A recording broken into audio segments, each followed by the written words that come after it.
Admiral Park Min-ho walked through the massive doors of the Galactic Council chamber on Nexus Prime Station. His black uniform looked plain and simple, next to all the shiny alien clothes around him. The huge room was filled with creatures he had only seen in videos before today. Some floated in the air, others had too many arms, and a few looked like walking crystals that sparkled under the bright lights. Captain Kim Dae-ho followed behind him, carrying a small datapad with Earth's presentation. Both men tried not to stare at the weird aliens sitting in tall chairs that looked more like thrones. The whole place smelled strange, like metal mixed with something sweet that made their noses twitch. "So these are the humans," said a voice. That sounded like breaking glass. It came from one of the crystal beings called Velfari. Their body caught the light and threw rainbow colors everywhere as they moved. They looked so soft. A creature with 4 arms and blue skin started laughing. This was High Commander Zelthar from the Corvan Empire. His laugh was deep and mean.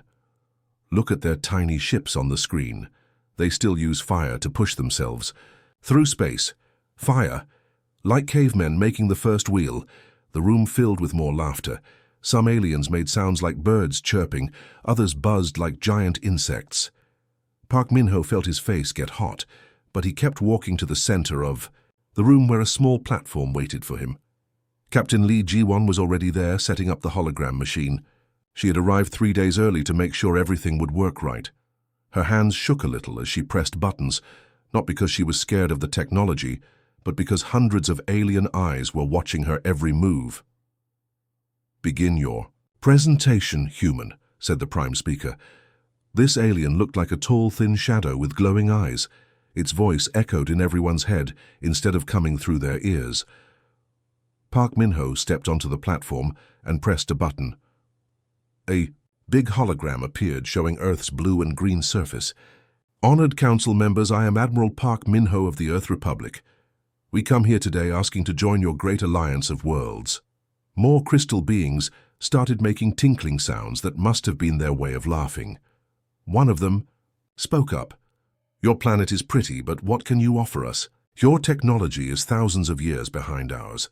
The hologram changed to show human spaceships. They looked chunky and rough compared to the smooth, flowing alien ships docked outside the station. Earth's ships had visible bolts, thick metal, plates and big engines that glowed orange with heat. "Chemical rockets," snorted Commander Zelthar. "They burn fuel like ancient machines. Our ships bend space itself to travel faster than light. Their biggest ship would fit inside our smallest fighter." A floating jellyfish-like creature named Quindar spoke in a voice like wind chimes. "We appreciate your enthusiasm, humans, but surely you understand that advanced civilizations have moved beyond such primitive methods." Park Min-ho's jaw got tight, but he kept his voice calm.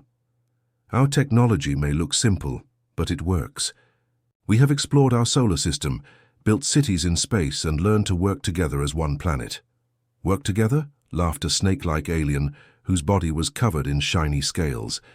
"Your species still fights wars over pieces of dirt and colored water. You kill each other with metal bullets fired from tubes. My people stopped using projectile weapons before your ancestors discovered fire." Captain Kim Dae-ho stepped forward. "With respect, our weapons may be simple, but they are effective. Sometimes the old ways—" "The old ways," interrupted Zelthar. "Child, my empire has conquered 47 star systems using plasma weapons that can melt through solid rock. Your bullets would bounce off our armor like raindrops." The aliens kept laughing and making jokes. They pointed at pictures of human soldiers carrying rifles and wearing cloth uniforms. They giggled at images of human tanks and fighter jets. Everything about Earth's military looked like toys to them. "Perhaps," said the jellyfish creature Quindar, "we could find some use for these humans. Their simple tools might work well in mining colonies. They could dig tunnels and carry heavy rocks." Park Min-ho felt his hands curl into fists, but Captain Lee Ji-won caught his eye and shook her head slightly. Getting angry now would not help Earth's case. The Prime Speaker's glowing eyes got brighter. "The Council will now vote on humanity's application for membership." One by one, each alien species voted. The crystal beings voted no. The 4-armed blue creatures voted no. The floating jellyfish voted no. Every single species rejected Earth's request to join their club. However, said the Prime Speaker, we are not without mercy. We offer Earth Protectorate status under Corvin. Empire oversight, you will serve them, learn from them, and perhaps in a few thousand years you might be ready for real membership. Commander Zelthar's forearms spread wide in what might have been a smile. We will teach you proper civilization, humans. You will thank us for this generous offer. Park Min-ho stood quietly for a long moment. The entire chamber waited to hear Earth's response. Captain Kim Dae-ho and Captain Lee Ji-won looked at their admiral, wondering what he would say. Finally, Park Min-ho bowed slightly. Earth accepts the Council's decision. We understand your position completely. He paused and looked directly at each alien leader. We will remember this kindness. Something in his voice made a few aliens shift uncomfortably in their seats, but most of them were already talking among themselves, having forgotten about the humans entirely. As the three Earth officers left the great chamber, none of the aliens noticed the cold smile that briefly crossed Admiral Park Min-ho's face. Captain Lee Ji-won was drinking her morning coffee at the monitoring station on Earth's moon base when the first distress signal came through. The coffee was terrible, as always, but it helped her stay awake during the long night shifts. She almost choked on it when she saw the readings on her screen. What the hell, she whispered, leaning closer to make sure she was reading the numbers right. The signal was coming from the outer edge of known space, from a place called Rimworld Station. But the signal was wrong somehow, like it was being stretched and twisted as it traveled through space. She pressed the emergency button that connected her directly to Earth Command. This is Captain Lee at Lunar Base. I'm getting a code. Flag distress signal from Sector 7. Something's very wrong out there. Admiral Park Min-ho was in his office reviewing supply reports when the call came through. 6 months had passed since the humiliating meeting at the Galactic Council, and Earth had been quietly building up its defenses. The aliens hadn't contacted them once since offering that insulting protectorate deal. Patch it through to my screen, Park ordered. The signal was broken and full of static, but he could make out the terrified voice of a Corvin commander. Mayday, Mayday, this is Commander Veltar of Rimworld Station. We are under attack by something impossible. They're not ships, they're pure energy. They're eating our station. They're eating everything. The entire Zella system is gone. 3 billion lives just gone. The signal cut out completely. Park Min-ho stared at the blank screen for a long moment, then started making calls. Within hours, reports began flooding in from across the galaxy. The void swarm had appeared, from the empty space between galaxies, moving like a dark cloud that consumed everything in its path. They weren't aliens in the normal sense. They were beings made of pure energy that fed on stars, planets, and anything else they could find. The first system to fall was Zella Prime, home to a peaceful trading civilization called the Mellery. 3 billion cat-like creatures lived there in floating cities above their gas-giant homeworld. The swarm arrived without warning and drained their star in less than 6 hours. Without the star's heat and light, the entire system became a frozen graveyard floating in space. The second system lasted a little longer. The Rigel Collective had advanced warning and tried to evacuate their 12 planets. Some ships escaped, but most were caught by the energy beings and absorbed completely. Ship, crew, cargo, everything became part of the swarm. By the time the third system fell, panic had spread throughout the galaxy. The void swarm wasn't just destroying civilizations, it was growing stronger with each system it consumed. The energy beings were learning, adapting, becoming more efficient hunters.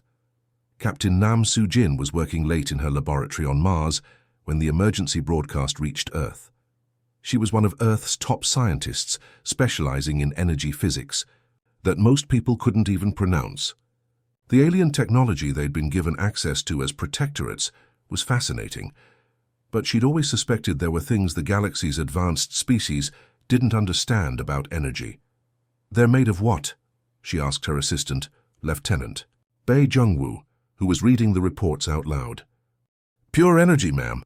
The reports say they look like giant glowing clouds that can change shape. They move through space without ships, feed on stellar radiation, and they're headed toward the core worlds."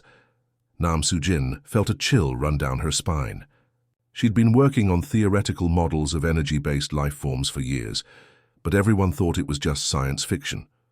Now it was real, and it was hunting. The Galactic Council called an emergency meeting. For the first time in centuries, every single member species agreed on something. They had to fight. The combined fleets began gathering at strategic points throughout the galaxy, crystal ships that could bend light around themselves, making them nearly invisible, plasma weapons that could melt through solid rock, ships that could phase in and out of normal space-time. High Commander Zelthar commanded the largest battle group ever assembled. Over 300 ships from 12 different species, each one equipped with the most advanced weapons their civilizations had ever created. They were confident, almost excited. Finally, a worthy enemy to test their superior technology against. The first major battle happened at Kepler Station, a massive trading post that served as a gateway to the core worlds. If the swarm took Kepler, they would have a clear path to attack the galaxy's most important systems.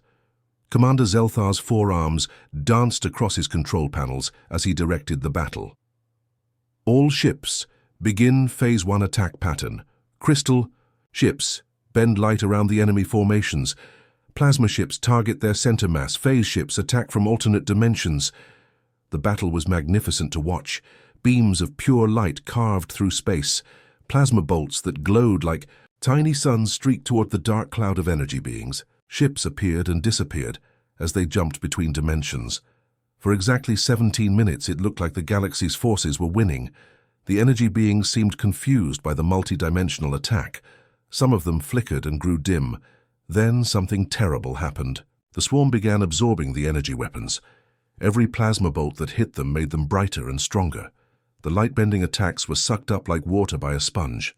Even the phase attacks from other dimensions were somehow pulled into the energy beings and converted into more power.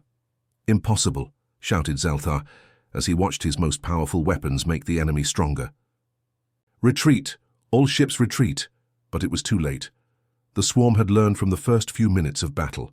Now they moved with purpose, surrounding entire ships and draining them completely. Advanced alien technology that had taken thousands of years to develop was consumed in seconds. Of the 300 ships that had attacked Kepler Station, only 47 escaped. The rest were gone, along with their crews. The void swarm had grown larger and more dangerous. In the aftermath of the disaster, the Galactic Council met in emergency session.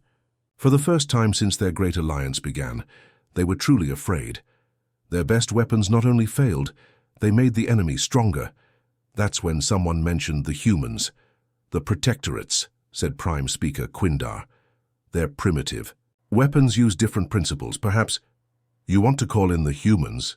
Zelthar's voice was full of disgust but also desperation. "They're crude bullets and chemical explosives."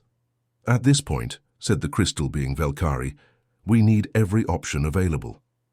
The message they sent to Earth was short and insulting. As always, humanity's protectorate status grants you the honor of serving as auxiliary forces. Report to Rally Point Sigma immediately. This is not a request. On Earth, Admiral Park Minho read the message twice before he started laughing. It wasn't a happy laugh. "Sir?" asked Captain Kim Deho, who was standing nearby. "They're desperate," Park said, still chuckling. 6 months ago we were too primitive to join their club. Now they want our help." He stood up and walked to the window, looking out at the stars. "Send a reply.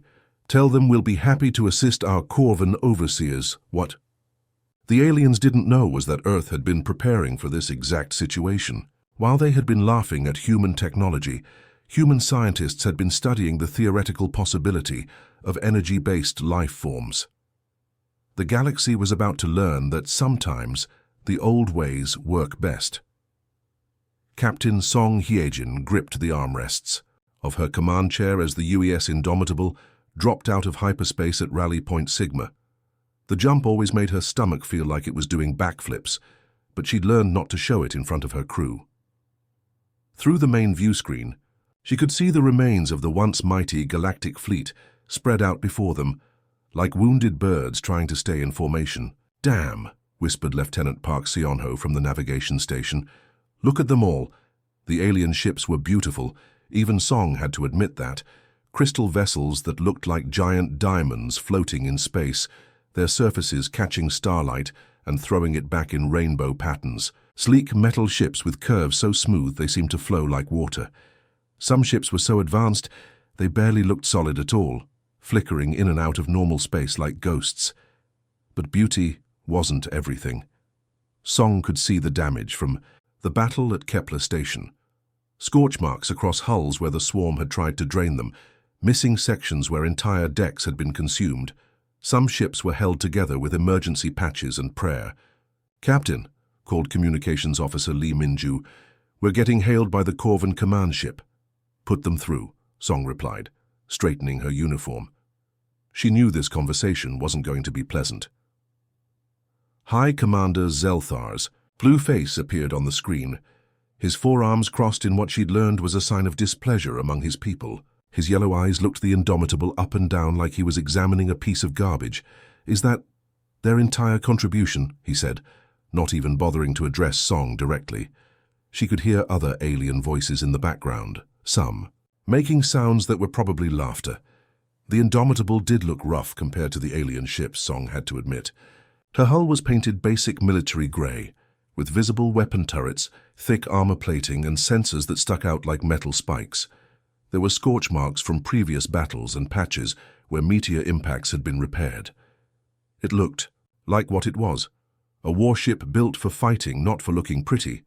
"This is Captain Song Hyejin of the UES Indomitable," she said calmly. "Earth Command sends its greetings and our commitment to assist in the defense against the Void Swarm." Zelthar's expression suggested he'd just tasted something sour. "One ship. The humans sent one ship to fight an enemy that destroyed 300 of our vessels." "It's the right ship for the job, Commander," Song replied. Behind her, she could hear her crew working at their stations, trying not to listen to the conversation. That was getting more insulting by the minute. Commander Cho Min-soo, her tactical officer, had been quiet since they arrived. He was studying the battle reports from Kepler Station on his screen, his eyes moving quickly as he absorbed every detail. Cho was one of those people who could look at a problem and see solutions that others missed. Right now, his frown was getting deeper by the minute. "Captain," he said quietly, "I'm seeing some serious tactical errors in their attack patterns."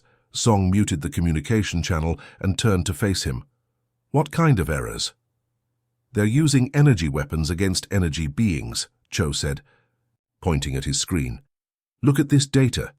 Every time they hit the swarm with plasma bolts or particle beams, the energy readings of the swarm entities actually increased. They were feeding them." "That's what I thought too," said Engineer Nami, Su Jin from her station. She'd been running calculations ever since they received the battle reports back on Earth. "These things aren't like normal aliens. They're pure energy. Shooting energy weapons at them is like trying to put out a fire with gasoline." Song nodded and unmuted the channel. Zelthar was still talking, probably listing all the ways humans were inferior to proper galactic citizens. "Commander," she interrupted politely, "we'd like to review the tactical data from your engagement with the swarm." "For what purpose?" asked a new voice. This one belonged to Fleet Coordinator Dra'kari, one of the crystal beings. Their voice sounded like wind chimes in a gentle breeze. "Your primitive weapon systems could hardly understand our advanced tactical methods." Commander Cho cleared his throat.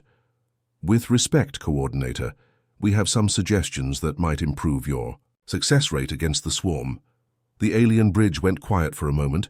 Then Song heard what sounded like muffled laughter. "Suggestions?" Zelthar's four eyes all focused on the screen. "From humans?" "Yes, sir," Cho continued, his voice staying professional despite the obvious mockery. "We recommend coordinated kinetic bombardments using solid projectiles, nuclear-tipped torpedoes for area denial, and something we call mag-pulse harpoons for individual target engagement." The laughter on the alien bridge got louder. Song could see several different species pointing at her screen and making comments in their own languages.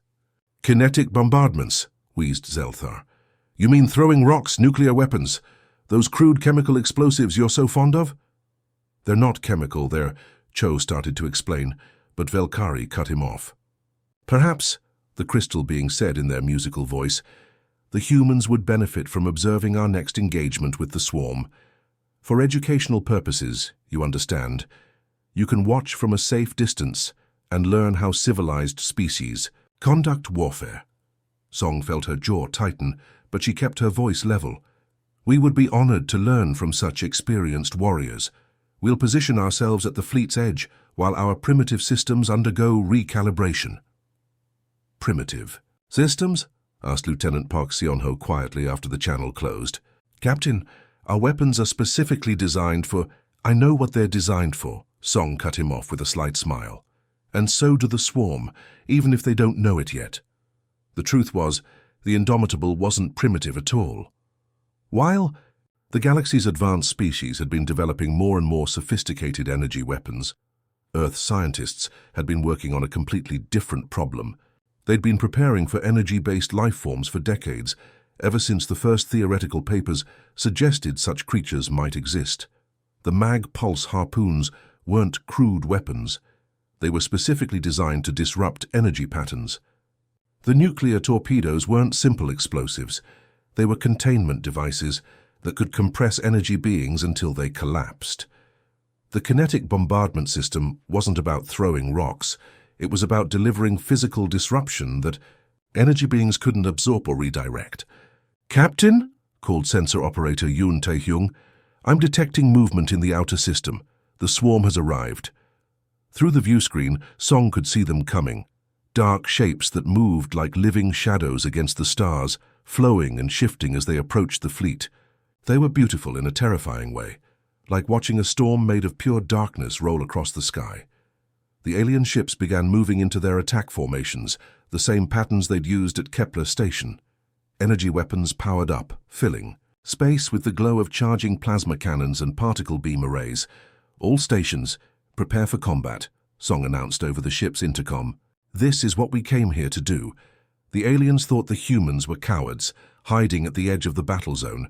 They thought Earth's single ship was a token gesture, a meaningless contribution to a fight that required advanced technology. They were about to learn that sometimes the galaxy's most dangerous predators are the ones that look the most harmless. The swarm hit the Centauri gate like a tsunami made of pure darkness. Captain Song Hyejin watched through the Indomitable's main view screen as the energy beings flowed toward the galactic fleet like living shadows that had escaped from nightmares. Each creature was massive, easily the size of a destroyer, but they moved through space like they were swimming through water instead of vacuum. "Jesus," whispered Lieutenant Park Seon-ho at the navigation station. "Look at the size of them. The creatures didn't look like ships or any kind of technology the humans had ever seen. They were constantly changing shape, flowing from one form to another like liquid fire made of starlight and darkness. Some looked like giant jellyfish with tentacles that sparked with electricity. Others resembled massive birds with wings that seemed to be made of pure energy. All of them pulsed with a hungry light that made Song's skin crawl. "Fleet engagement beginning," reported Communications Officer Lee Minju. "All alien ships are moving to attack positions." The galactic fleet's response was everything Song expected it to be: impressive, coordinated, and completely wrong for this enemy. Crystal ships began bending light around themselves until they were nearly invisible. Corvan dreadnoughts powered up their plasma cannons until they glowed like small suns. The phase ships from the Etherian Collective started flickering in and out of normal space-time, preparing to attack from multiple dimensions at once. Commander Cho Min-soo shook his head as he watched the tactical display. "They're making the same mistakes they made at Kepler Station, every single one of them." "Should we warn them?" asked Engineer Nam Soo-jin from her station. She'd been monitoring the alien communications and could hear the confidence in their voices as they prepared to unleash their most advanced weapons. "Would they listen?" Song replied. She already knew the answer. The first wave of alien attacks lit up space like the 4th of July. Plasma beams that could melt through solid rock streaked toward the swarm entities. Particle cannons fired bursts of energy that glowed brighter than lightning.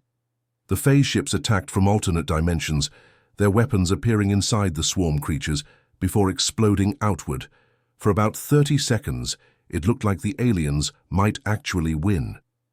Some of the swarm entities flickered and seemed to lose cohesion. A few of them even appeared to shrink slightly.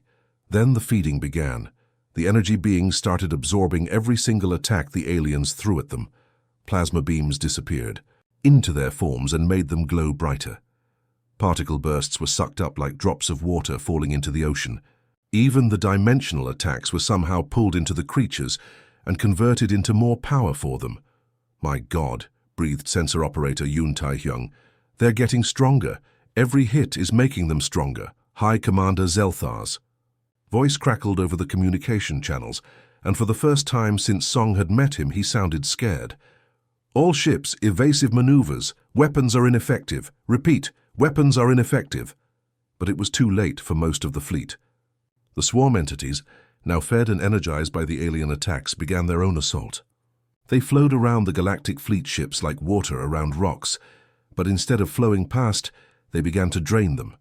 Song watched in horror as a beautiful crystal ship was surrounded by 3 swarm entities. The creatures pressed against its hull, and wherever they touched, the ship began to dim. The crystal structure that had sparkled like a diamond slowly turned grey and lifeless. Within minutes, the entire vessel was a dead husk floating in space. "Fleet is breaking formation," reported Lee Minju. "Multiple ships requesting immediate withdrawal. All ships, withdraw." Zelthar's command echoed across all frequencies. "Retreat. To rally point Theta. Humans, you must retreat immediately." Captain Song looked around her bridge at her crew. Every one of them was watching her, waiting for orders. These were people she'd served with for years. They trusted her completely, even when what she was about to do looked like suicide. "Negative, Command," she said calmly into her communicator. "We're beginning our attack run." The alien bridge erupted in panicked voices. "Are you insane?" shouted Zelthar. "Your primitive weapons will only make them stronger." "We'll see about that," Song replied, then switched to internal communications. "All hands, this is the captain. Battle stations. We're going hunting." Lieutenant Park Se-onho looked at her like she'd lost her mind. "Captain, with respect, we're one ship against dozens of those things." "We're the right ship," Song said firmly. "Nam Soo-jin, are our special weapons ready?" Engineer Nam Soo-jin's hands flew over her control panels, checking systems that no other ship in the galaxy possessed. "Mag-pulse harpoons are charged and ready. Containment field generators are online. Nuclear torpedoes are armed with compression warheads." "Good. Cho Min-soo, target the nearest swarm entity. Let's show the galaxy how humans hunt." The Indomitable moved forward while every other ship in the fleet was running away. It must have looked insane to the aliens. One small, ugly human ship charging toward an enemy that had just routed their entire combined fleet. Commander Cho Min-soo locked onto the nearest swarm entity, a creature that looked like a massive octopus, made of crackling energy. "Target acquired, mag-pulse harpoons ready to fire." "Fire," Song ordered. What happened next had never been seen before in galactic warfare. Instead of energy beams or plasma bolts, the Indomitable fired what looked like metal spears trailing cables of pure magnetic force. The harpoons struck the swarm entity and immediately began disrupting its energy patterns. The creature writhed in what might have been pain or confusion as its carefully organized energy field began to collapse. Before it could recover or adapt, Nam Soo-jin activated the containment protocol. "Compression field engaged," she reported. "Target energy signature is destabilizing." The swarm entity began to shrink, its energy being compressed tighter and tighter until it reached a critical point. With a flash of light that hurt to look at, the creature collapsed into a small chunk of matter that floated harmlessly in space. The alien communication channels went completely silent for several seconds. "Holy shit," whispered Yoon Tae-hyung. "We actually killed it. One down," Song said. "Cho Min-soo, next target." "Multiple targets available, Captain. They're moving to surround us." "Let them come." "Nam Soo-jin, harpoon effectiveness?" 60% on that target size. Smaller entities should be easier. Initiating rapid-fire protocol. The Indomitable began to move through the swarm formation like a shark swimming through a school of fish. But unlike the alien ships that had tried to avoid contact with the energy beings, the human vessel actively hunted them down. Each kill followed the same pattern, mag pulse harpoons to disrupt the energy coherence, followed by compression fields to collapse the creature into harmless matter. The weapon cycled through targets with mechanical precision, and every shot found its mark. "Captain," called Lieutenant Bei Jungwoo from the sensor station, "the swarm entities are trying to disengage. They're actually running away from us." Song felt a cold smile cross her face. "Plot pursuit course, we're not done hunting yet." The Indomitable chased the fleeing swarm entities across the Centauri system, picking them off one by one. The creatures that had seemed so terrifying and unstoppable were now prey, and they knew it. Throughout the galaxy, on every remaining ship in the fleet, alien crews watched their sensors in stunned disbelief. The humans, the primitive, backward humans, were doing something that the combined might of 12 advanced civilizations couldn't accomplish. They were winning. "Pursuit course laid in," reported Park Seon-ho. "The remaining entities are scattering towards deep space. Let them go," Song decided. "They'll spread the word to the rest of the swarm. Sometimes it's better to let a few survivors escape with a story." As the Indomitable turned back toward the rally point, the alien fleet slowly began to regroup. But everything had changed. The species that had laughed at human technology were now looking at the battle-scarred human ship with something approaching awe. The galaxy would never underestimate humanity again. 3 days after the battle at Centauri Gate, Admiral Park Min-ho walked through the same massive doors of the Galactic Council chamber on Nexus Prime. But this time, everything was different. The aliens who had laughed at him 6 months ago now watched him with something between respect and fear. Their confident chatter had been replaced by nervous whispers that stopped whenever he looked in their direction. The great chamber felt smaller somehow, even though nothing had physically changed. Maybe it was because the aliens seemed to be shrinking into their seats, their earlier arrogance replaced by uncomfortable silence. Park noticed that several species had moved their chairs closer together, as if they were seeking comfort in numbers. High, Commander Zelthar sat in his usual throne-like chair, but his forearms hung loosely at his sides instead of being crossed in their typical display of authority. His blue skin looked pale, and his yellow eyes couldn't seem to meet Park's gaze directly. The crystal beings who had sparkled so brilliantly before now seemed dim and muted, their rainbow colors barely visible. "The emergency session of the Galactic Council will now begin," announced the Prime Speaker, their shadowy forms seeming less imposing than before. Even their telepathic voice, which used to echo with authority, now carried a note of uncertainty.